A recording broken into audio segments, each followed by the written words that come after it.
బ్రహ్మర్షి పితామహ Patriji enlightenment with Patriji కార్యక్రమంలో భాగంగా అంతర్జాల సత్సంగాలలో జరిగిన సంభాషణలన్నింటినీ సంకలనం చేసి Bengaluru pyramid valley international trust సభ్యులు పులమరశెట్టి చంద్రశేఖర్ టీసీస్ గారు ఆంగ్లంలో పత్రిజీ ఆన్సర్స్ పుస్తకాన్ని రూపొందించారు.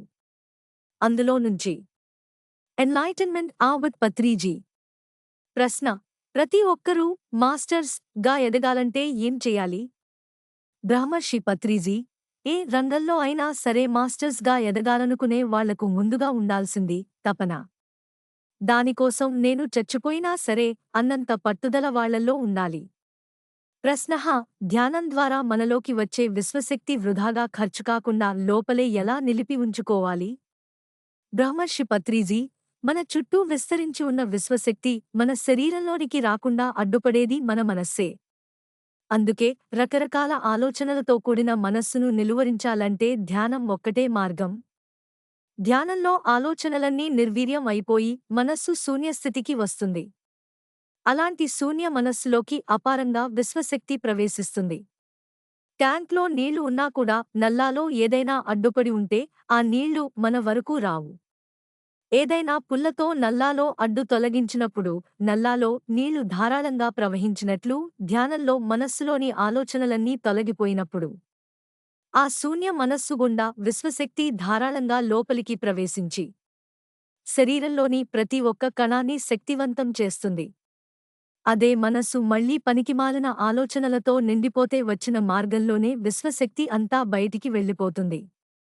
కనుక మనస్సు నియంత్రించుకోవడం వల్లనే మనం విశ్వశక్తి వృధా కాకుండా చూసుకోగలుగుతాం. అది కేవలం ధ్యానం ద్వారా మాత్రమే సాధ్యమవుతుంది. ప్రశ్న: మనస్సును నియంత్రించుకోవడానికి ఇంకా ఏం చేయాలి? బ్రహ్మర్షి పత్రిజీ: తక్కువ తినాలి. 3 పూటలు తింటే రోగి, 2 పూటలు తింటే భోగి, మరి 1 పూట తింటే యోగి అన్న శాస్త్రవాక్యాన్ని ప్రతిక్షణం ఎరుకలో ఉంచుకుంటూ శాకాహారమే మానవులకు ధర్మబద్ధమైన ఆహారం అని తెలుసుకోవాలి. ప్రశ్న: మనిషికి దివ్యజ్ఞాన ప్రకాశం అన్నది ఎప్పుడు వస్తుంది? బ్రహ్మర్షి పత్రిజీ: మనిషి ఎప్పుడూ ఏదో ఒక క్రొత్త విషయాన్ని నేర్చుకోవడానికి ఉత్సాహం చూపిస్తూ ఓపెన్ మైండ్తో ఉన్నప్పుడు దివ్యజ్ఞాన ప్రకాశానికి ద్వారాలు తెరుచుకుంటాయి. ఓపెన్ మైండ్ లేనివాడు ఎవ్వరి దగ్గరి నుంచి ఏమీ నేర్చుకోలేడు. మరి దానివల్ల అతడి ఆత్మాభివృద్ధి కుంటుపడిపోతుంది. ఈ మహాసృష్టిలో ఉన్న ప్రతి ఒక్క వ్యక్తి, చెట్టు, పిట్ట, జంతువు, చేపతో సహా సమస్త ప్రకృతి మనకు ప్రతిక్షణం ఏదో ఒకటి నేర్పించే గురువులే. ఆ గురువులను గుర్తించి వారి నుంచి ప్రతిక్షణం నేర్చుకుంటూ ఓపెన్ మైండ్తో జీవించడమే దివ్యజ్ఞాన ప్రకాశానికి మార్గం. దానికి ఎంతో గొప్ప నమ్మకం ఉండాలి. ప్రశ్న: మీరు ఎప్పుడూ ప్రకృతితో సహజీవనం చేయండి అని చెబుతారు. అది ఎలా? బ్రహ్మర్షి పత్రిజీ: నెలకు ఒక్కసారైనా ఊరి బయటికి వెళ్లి కొండలు ఎక్కాలి. అంటే ట్రెక్కింగ్ చెయ్యాలి. నదిలో హాయిగా విహరించాలి. పౌర్ణమి రాత్రులలో ఆరుబయట కూర్చుని చంద్రుడిని చూడాలి. పౌర్ణమి యొక్క చల్లదనాన్ని ఆస్వాదిస్తూ ధ్యానంలో విశ్వశక్తిని గ్రహించాలి. అప్పుడప్పుడు ఆరుబయట ఆకాశం క్రింద పడుకోవాలి. ఇలా ప్రకృతి ఒడిలో ఉంటూ ప్రకృతితో మమేకం కావాలి. ప్రశ్న: ట్రెక్కింగ్లను గురించి మరింత వివరంగా బ్రహ్మర్షి పత్రిజీ: జీవితంలో ట్రెక్కింగ్ చేయడం ఎంతో గొప్ప విషయం. అందుకే పిఎస్ఎస్ఎంలో ట్రెక్కింగ్లకు అత్యంత ప్రాధాన్యత ఇస్తూ 3-4 రోజుల పాటు అడవులలో మరి కొండలపైకి ట్రెక్కింగ్ కార్యక్రమాలు నిర్వహిస్తూ ఉంటారు. ఆ 3 రోజుల పాటు మనం ప్రకృతితో మమేకం అయిపోయి ప్రకృతి ఒడిలోనే జీవిస్తాం. దానివల్ల అపారంగా విశ్వశక్తి మనలోకి వచ్చి మన శరీరాన్నంతా ప్రక్షాళన చేస్తుంది. ప్రశ్న: పౌర్ణమి రోజులలో ధ్యానం ఎందుకు అంత విశిష్టతను కలిగి ఉంటుంది? బ్రహ్మర్షి పత్రిజీ: పౌర్ణమి రోజులలో విశ్వశక్తి భూమికి మరింత దగ్గరగా వస్తుంది కనుక పౌర్ణమి రోజులలో ధ్యానం చేస్తే ఆటోమేటిక్గానే మనం శక్తివంతులం అవుతాం. ఢిల్లీలో ఉన్న ప్రధానమంత్రిని కలవాలంటే మనం ఎంతో దూరం ప్రయాణం చేసి అక్కడికి వెళ్ళాలి. ఎన్నో పర్మిషన్లు తీసుకుని వ్యయప్రయాసలను తట్టుకుంటూ వెళ్లి ఆయనను కలుసుకోవాలి. అదే ప్రధానమంత్రి ఏదో కార్యక్రమం నిమిత్తం మీ ఊరికి వచ్చాడనుకోండి. అక్కడ ఆయనను కలువడం మీకు ఎంతో సులభం అవుతుంది. అలాగే మామూలు రోజుల్లో ఎక్కడో పై లోకాలలో దూరంగా ఉండే విశ్వశక్తి పౌర్ణమి రోజులలో చంద్రుడితో కలిసి భూమి మీద విస్తారంగా కురుస్తూ ఉంటుంది. అందుకే ఆ సమయంలో మనం కాస్సేపు ధ్యానం చేసి వెన్నెలలో విహరించినా చాలు అపారంగా విశ్వశక్తిని గ్రహించగలుగుతాం. ప్రశ్న: చాలామంది ధ్యానం చేస్తున్నా కూడా ఇంకా మా సమస్యలు తగ్గడం లేదు అని బాధపడుతూ ఉంటారు. వారికి ఏం చెబుతారు? బ్రహ్మర్షి పత్రిజీ అలా ధ్యానం చేస్తూ కూడా ఇంకా సమస్యలతో బాధపడుతున్నారంటే అందుకు 2 కారణాలు ఉంటాయి. 1. వాళ్ళు ధ్యానం సరిగ్గా చేయకపోవడం. 2. వాళ్ళ కర్మ సంచయాలు ఇంకా బలంగా ఉండడం. ఇందులో దేనికైనా సరే ధ్యాన సమయాన్ని పెంచడం మరి శ్రద్ధగా ధ్యానం చేయడం ఒక్కటే మార్గం. ప్రశ్న: మీరు పిరమిడ్ ధ్యానుల 18 ఆదర్శ సూత్రాలలో ఇతరుల వ్యక్తిగత విషయాలలో వ్రేలు పెట్టవద్దు అని చెప్పారు. మరి ఎలా బ్రతకడం? బ్రహ్మర్షి పత్రిజీ వ్రేలే కాదు. చాలామంది ఇతరుల వ్యక్తిగత విషయాలలో తమ చేతులు, కాళ్ళు కూడా పెట్టేసి వాళ్ళ జీవితాలలో దూరిపోతూ ఉంటారు. ఇది చాలా తప్పు. ఇలా ఇతరుల వ్యక్తిగత విషయాలలో కల్పించుకోవడం వల్ల వాళ్ళ ఆత్మాభివృద్ధే కాకుండా మన ఆత్మాభివృద్ధి కూడా మనం కుంటుపరుచుకుంటూ అగాధంలో పడిపోతాం. కనుక మన సమయం అంతా హాయిగా జీవించడానికి, ట్రెక్కింగ్లు చేయడానికి, వెన్నెలలో విహరించడానికి మరి ఇతోధికంగా ధ్యానం చేసుకోవడానికి ఉంది అని గుర్తించాలి. ఇవన్నీ చేస్తుంటే ఇతరుల వ్యక్తిగత విషయాలలో వ్రేలు పెట్టేంత తీరిక కూడా మనకు ఉండదు. ప్రశ్న: వస్తే రాని పోతే పోని అన్న గొప్ప స్థిత ప్రజ్ఞత్వం ఎలా వస్తుంది? అది అందరికీ సాధ్యమేనా? బ్రహ్మర్షి పత్రిజీ భగవద్గీతలో శ్రీకృష్ణ పరమాత్మ ఒక చక్కటి శ్లోకం చెప్పారు. మనుష్యాణాం సహస్రేషు కశ్చిద్యతతి సిద్ధయే యతతామపి సిద్ధానాం కశ్చిన్నాం వేత్తి తత్వతః అంటే వేలమంది మనుషులలో ఏ ఒక్కడో మాత్రమే తనను తాను తెలుసుకోవడం కోసం ప్రయత్నిస్తాడు. విధంగా ప్రయత్నించిన వారిలో ఒక్కడు మాత్రమే తనను తాను యథార్థంగా తెలుసుకుంటాడు అని అర్థం.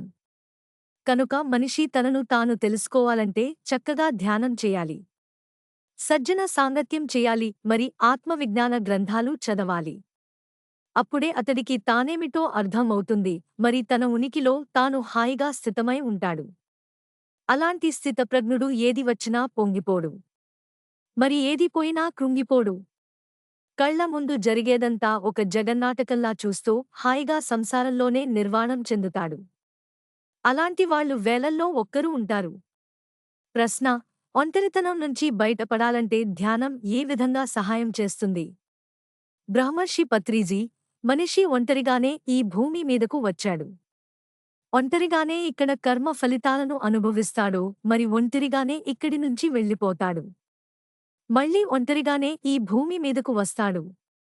ఇలా ఒంటరితనం అన్నది మనిషి యొక్క సహజ స్వభావం కనుక దాని నుంచి బయటపడాలి అని యుద్ధాలు చేయకుండా హాయిగా ఆ ఒంటరితనాన్ని ఆస్వాదించడం నేర్చుకోవాలి. ప్రశ్న: కాంతిలోక వాసులంటే ఎవరు? వాళ్ళు భూమి మీద కూడా ఉంటారా? బ్రహ్మర్షి పత్రిజీ అందరి సంక్షేమం కోసం ఆలోచించే ప్రతి ఒక్కరూ కాంతిలోకవాసులే. వాళ్ళు మీలా నాలా మరి మన చుట్టూ ఉన్నవాళ్లలా ఇక్కడే ఉంటూ అందరి మంచికోసం కార్యక్రమాలు చేస్తూ ఉంటారు. ప్రశ్న: పిఎస్ఎస్ఎం ఇంతగా ఎదగడం చూస్తే మీకు చాలా సంతోషంగా ఉందనుకుంటాను. బ్రహ్మర్షి పత్రిజీ ఈ పిఎస్ఎస్ఎం లేకపోయినా సరే నేను సంతోషంగానే ఉంటాను. ఈ కడ్తాల్ పిరమిడ్ మాయమైపోయినా సరే నేను సంతోషంగానే ఉంటాను. సంతోషంగా ఉండడం అన్నది నా సహజస్థితి. ప్రశ్న: వృద్ధాప్యం లేకుండా ఇచ్ఛామరణం పొందే అవకాశం ఎప్పుడు వస్తుంది?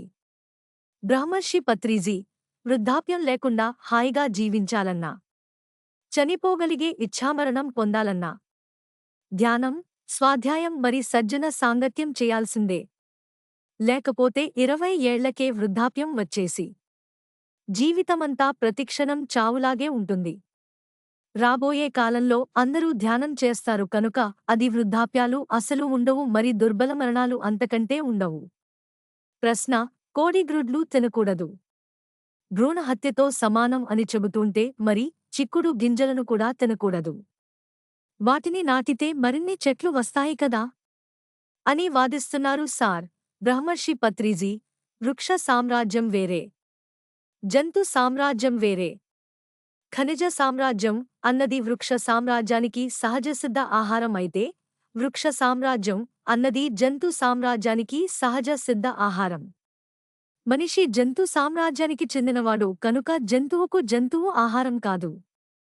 మనిషికి వృక్ష సామ్రాజ్యమే సహజ సిద్ధమైన ఆహారం. అందుకే మనిషి జీర్ణకోశ వ్యవస్థ కూడా అందుకు తగ్గట్లుగానే రూపుదిద్దుకుని ఉంది అని శరీర ధర్మశాస్త్రం చెబుతోంది. గ్రుడ్లను వారం రోజుల పాటు రోజూ తిని ఆ అనుభవం వ్రాసిపెట్టుకోవాలి. చిక్కుడు గింజలను వారం రోజుల పాటు రోజూ తిని ఆ అనుభవాన్ని కూడా వ్రాసిపెట్టుకోవాలి. దేనికి తగిన ఫలితం దానికి వస్తుంది కనుక శరీరానికి, మనస్సుకు మరి బుద్ధికి ఏది బాగా ఉంది అనిపిస్తే దానినే ఆచరించాలి. ఇది మాటలకు అందే లాజిక్ కాదు కనుక అనుభవం తోనే తెలుసుకోవాలి. ప్రశ్న: టెన్షన్ అన్నది లేకుండా ఎప్పుడూ శాంతంగా ఎలా ఉండవచ్చు? బ్రహ్మర్షి పత్రిజీ: టెన్షన్ అన్నది మీకే కాదు, అందరికీ ఉంటుంది. మహాభారత యుద్ధం చేయడానికి అస్త్రశస్త్రాలతో బయలుదేరిన అర్జునుడికి కూడా తీరా యుద్ధరంగం మధ్యలోకి రాగానే టెన్షన్ మొదలైంది.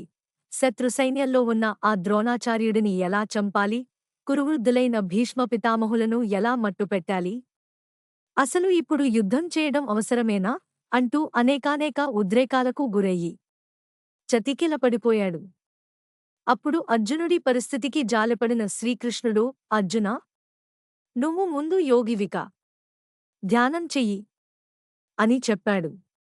మహావీరుడు మరి ఎన్నెన్నో ఆయుధాలను చేతిలో ఉండి కూడా అర్జునుడు టెన్షన్ పడ్డాడే కాని చేతిలో ఏ ఆయుధం లేకుండా యుద్ధరంగం మధ్యలో రథాన్ని తోలుతున్న శ్రీకృష్ణుడు మాత్రం ఏ టెన్షన్ లేకుండా కులాసాగా కూర్చున్నాడు. కారణం అతడు చిన్నతనం నుంచే ధ్యానసాధనలో తన జీవితాన్ని పండించుకున్న గొప్ప యోగీశ్వరుడు. శ్రీకృష్ణుడిలా ధ్యాన విద్యలో నిష్ణాతులు అయినవారికి ఎప్పుడూ టెన్షన్ అన్నది ఉండదు. ప్రశ్న: మరణం తరువాత ఆత్మకు ఏమవుతుంది? బ్రహ్మర్షి పత్రిజీ: ఏమీ కాదు. మీ శరీరం మీద నుంచి చొక్కా తీసేసినప్పుడు మీ శరీరానికి ఏమవుతుంది? అలాగే మరణం తరువాత తాత్కాలికమైన శరీరాన్ని ధరించి ఉన్న శాశ్వతమైన ఆత్మకు కూడా ఏమీ కాదు. శరీరానికి బట్ట ఎలాంటిదో ఆత్మకు శరీరం అలాంటిదే కనుక మరణం ద్వారా శరీరం నశించిన తరువాత కూడా ఆత్మ మరిన్ని అనుభవాల కోసం మరిన్ని జన్మలను తీసుకుంటూ మరిన్ని క్రొత్త క్రొత్త శరీరాలను ధరిస్తూ తన అనంతకాల ప్రయాణాన్ని కొనసాగిస్తూనే ఉంటుంది. ప్రశ్న: సమాజం పట్ల మన కర్తవ్యం? బ్రహ్మర్షి పత్రిజీ: దానం. సమాజంలో అందరూ సుఖంగా, సంతోషంగా ఉంటేనే సంఘజీవులమైన మనం కూడా సుఖంగా సంతోషంగా ఉంటాం. అందుకుగాను మనం అన్నదానం, వస్త్రదానం, విద్యాదానం వంటి అనేకానేక ఆర్థికపరమైన దానాలతో పాటు ధ్యానజ్ఞాన దానాల వంటి ఆధ్యాత్మికపరమైన దానాలను కూడా విశేషంగా చెయ్యాలి. మళ్ళీ వచ్చే నెల కలుసుకుందాం.